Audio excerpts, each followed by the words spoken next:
Musofirda yurganlarning barchasi o'zi sababchi, ya'ni Rossiyada yurganlar. Bundan 3 kun oldin metro Shalkovskiyga borgandim, mehmon bo'lib. Shu yerda qaytishimdan oldin sartaroshxona ko'rgandim. O'sha sartaroshxonaga kirib, sochimni oldiraman degandim, chunki Shalkovskiyda arzonroq, ya'ni 400 rubl. Bizda Moskva, Lyubezh oblastida 800 rubl eng kami oddiy soch oldirish ham.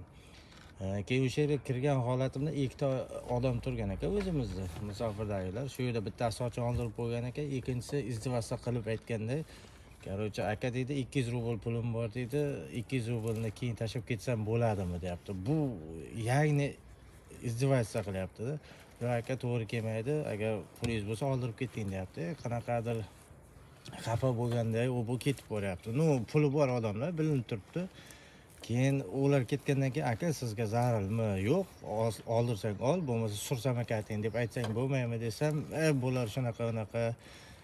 U gapga 100% qo'shilaman. Hamma joyda ko'tga uradigan, ko't qiladigan o'zimizning musofirlar. Hech qachon shu narsani unutmanglar. Kim 100% bu narsaga qo'shilaman, chunki 15 yildan beri Rossiyada yuraman. Hech qachon bir-birini poddержка qilmaydi. Faqat onasini sizga 200 rublmi, 100 rubl bo'lsa ham pastga ketib, odamni pastga uradi-da, bunaqa pidarazlar. Sizlardan iltimos qilib qolaman. Hamma narsani hurmati bor. Hamma narsani o'ziga yarasha mehnati bor. Misol Lyubezh Moskvada eng oddiy bechoskangiz ham 800 rubl. Olsang oldir deydi, olmasang surnay qilsam akating deydi. Bular rahmat deylar, bular shunaqa metro город Moskvani o'rtasida 400 rubldan soch olyapti. Ham aytganingday qilib oladi.